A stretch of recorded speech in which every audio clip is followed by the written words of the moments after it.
Hello everybody. So in this video, I am going to cover stocks that you've dropped in the comment section asking me to cover. And let's get started then. So as always, I've put it into my usual spreadsheet. You know, in this spreadsheet, kind of how you win this game, right? How you win my buy, right? My stock buy is, are you low on EV over GP over revenue growth, right? Enterprise value over gross profit over revenue growth. How low are you on that? I.e., how much am I paying for that growth? What is the cost of each percentage point of forward growth next 12-month sales is what I mean by forward revenue growth, sales growth, right? I.e., is the product getting adopted? Are more and more people buying the product?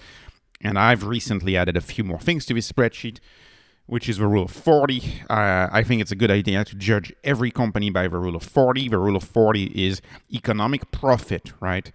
I use EBITDA margin as my proxy for cash flow. How profitable is the business? So that would be a 70%, for example, for POWL Industries. And then you add that to the revenue growth. And if it exceeds 40, then according to the Silicon Valley VC style of investing, this is supposed to be a good company.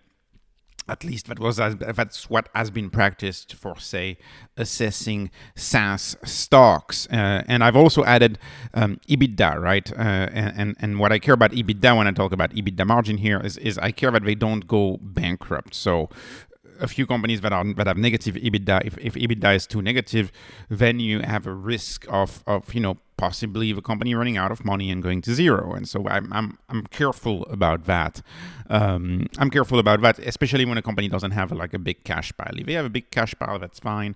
Otherwise, I'm a little careful. So let me go through the stocks. So POWL Industries was recommended by one of my very long-time viewers in my video on POWL yesterday.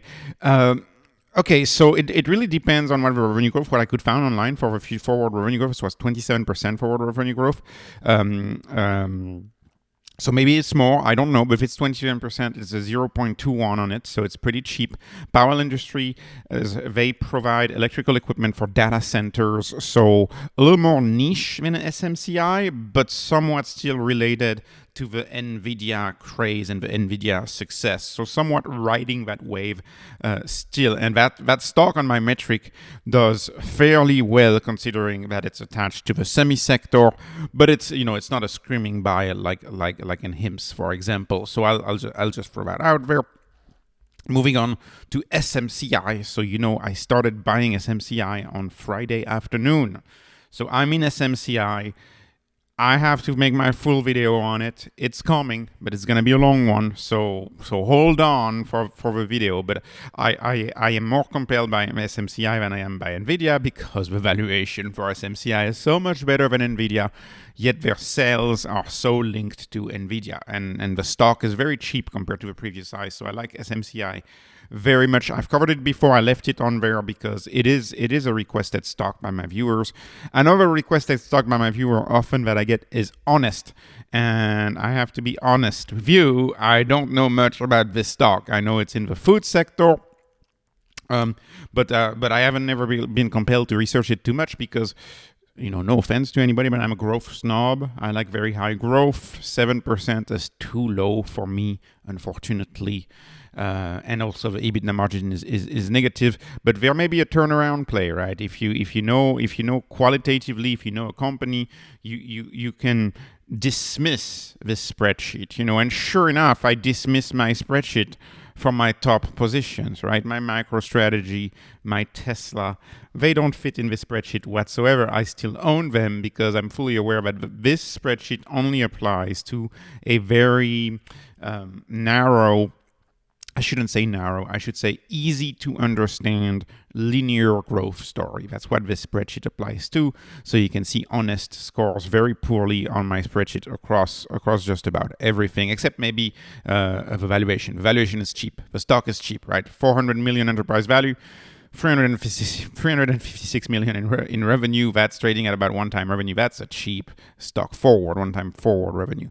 It's a cheap stock. Okay, moving on to HIMS. So HIMS is still the winner. By the way, it's actually a 0.59 I guess I didn't update the enterprise value on this one. That's still Thursday's enterprise value showing here. It should be showing Friday evening's enterprise value. So just know it's a 0.05 handle on this one now, 5.8 or 5.9, I believe. It's the cheapest stock. It's still the cheapest stock I can find. It is still the cheapest stock I can find, and so that's why I left it in there. It's the cheapest stock. It's the highest rule of 40 besides SMCI. Now, if you look at that, okay, so SMCI has a slightly better rule of 40, right? But SMCI, the gross margin is not nearly as good. For example, if I were to compare to SMCI, the growth is a tad better, which is why they do better than the rule of 40. But how much am I paying for that growth? Right? It's exactly 3 times more expensive. So I'm paying exactly 3 times more for the growth at SMCI than I am for the growth at HIMS.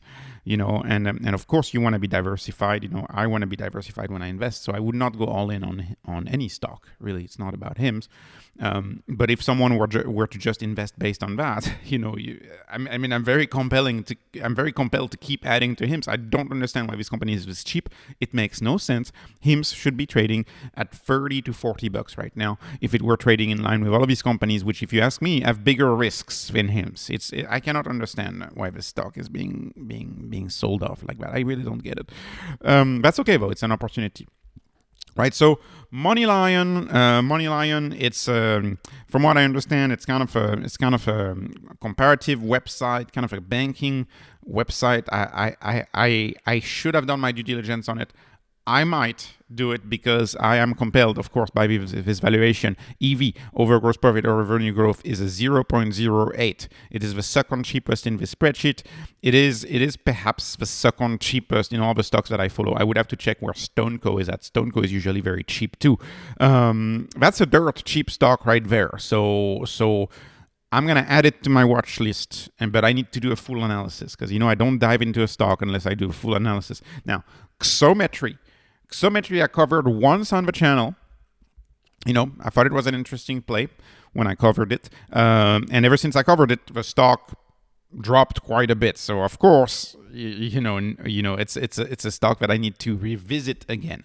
What I like about Xometry is that it's a networking based stock, right? It's a network stock for industrial design and printing, machining, creating parts for different industries, and obviously it's a stock that's being very much hurt by the narrative right now of industry in the US being down.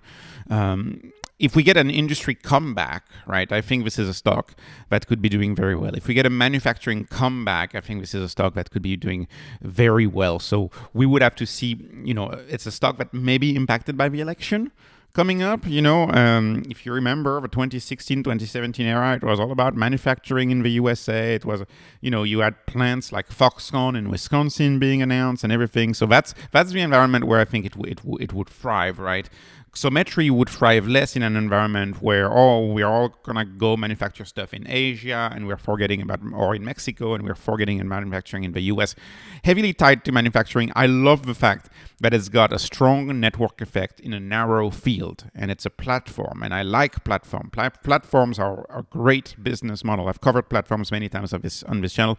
This will be included. Xometry will be included in my future comparisons of platforms, and I'll put it next to stock like Airbnb, for example, and other strong platforms. I could put a dating site on there, for example, like a Bumble. That would be a platform to look at. These platforms have strong moats, and they're tough to take down by competitors, right? So then Payfair is a Canadian company. Was recommended by one of my viewers. The revenue growth is good, right? At more than 30%, pretty good. Gross margin, EBITDA margin, again on the low end, but it's a payment stock, so that's not too off for a payment stock. It's a toll road. Payment stocks are just toll roads. Stock is cheap on enterprise value over forward revenue. Enterprise value over EBITDA is a little pricey if you ask me, and it doesn't do. It does well in the grand scheme of things as 0.33, but compared to other stocks that I follow, it's I'm gonna call it the first tier, but really the very low end of a first tier, of a second, or the first end, like the beginning end of the second tier. That makes some sense. That's what I'm gonna say. Rule of 40 is a 38, so it doesn't achieve the rule of 40, although it's very close. So kudos to that. This may be worth adding in a comparison of payment stock and see how compelling it is when compared to other payment stocks. Now, moving on to Lovesac. It's a stock that I covered a few times on the channel. They do this reconfigurable recliner. I mean, of course, the growth is not very good, 6%. It's not that good. The EV over GP over RG is good, though, at a 0.19, so it's getting cheaper towards the cheaper end, right? This is the third cheapest in the spreadsheet. The rule of 40 is not good. Why is the rule of 40 not good? Because, it's not growing very much at 6%. Now, the question for Lovesac is, if we get a drop in interest rates, it's going to impact two things. A, more people are going to be buying homes, and then B, a $7,000 expensive reconfigurable couch set is going to be an easier sell because you're going to get lower credit, lower loans, and so customers are going to be able to finance it more easily. So I think it's a stock that could rebound, Lovesac, and that's a stock I'm interested in making a full video for the channel. Another stock, Pure Storage. So of course I know of Pure Storage because of Snowflake, right? And the former CEO of Snowflake, he used to be the CEO of PSTG, Pure Storage. Was a thriving company in the 2010s. Nothing wrong against that company. My problem, though, is I find it very expensive, right? Anything that Frank Slootman has touched is quite expensive. Gross margin is excellent, right? I wonder where the money's going between EBITDA margin and gross margin. That's a major delta. So that means they're probably investing in their growth quite a bit. Which is odd for that mature of a company, right? And it's only predicted to grow at 9%. So it was a great company back in its day. I think you would have to be an insider and really know something that I don't about this. Maybe a pickup in sales is incoming. I don't know, but for now on my spreadsheet, it's not really shining. So in conclusion, on the spreadsheet, what is shining? Well, of course, HIMS to me is the first still. Then we have SMCI. Very much enjoy SMCI, and I just started a position. And then I would say Powell and I would say Money Lion are doing fairly well on that spreadsheet. So thank you all for your requests, your stock requests. Please drop more in the comment section. If I forgot your stock request, I got to find a way for these stocks to be submitted. Maybe I'll create a form or something. I'm going to be working on that in the next few weeks, working on what I can do. If I can create a website, if I can create a Patreon, something like that. I'm going to be working on that, but I need to have a system where I see your stock recommendations, because right now it's just what I view in the comments. And unfortunately, I can't, I can't respond to all of the comments. I'm overwhelmed. There's too many comments. I wish I could respond to every single one of you, but I can't. It's, my phone is just beeping all the time. It's just too much right now as far as the response to comments. So I'm gonna have to find a way to do that. Thank you so much for watching. Thank you for your support of the channel. This is not investment advice. This is not financial advice. This is only entertainment, edutainment. Please like, please subscribe, follow me on X. Thank you for watching and have a wonderful day.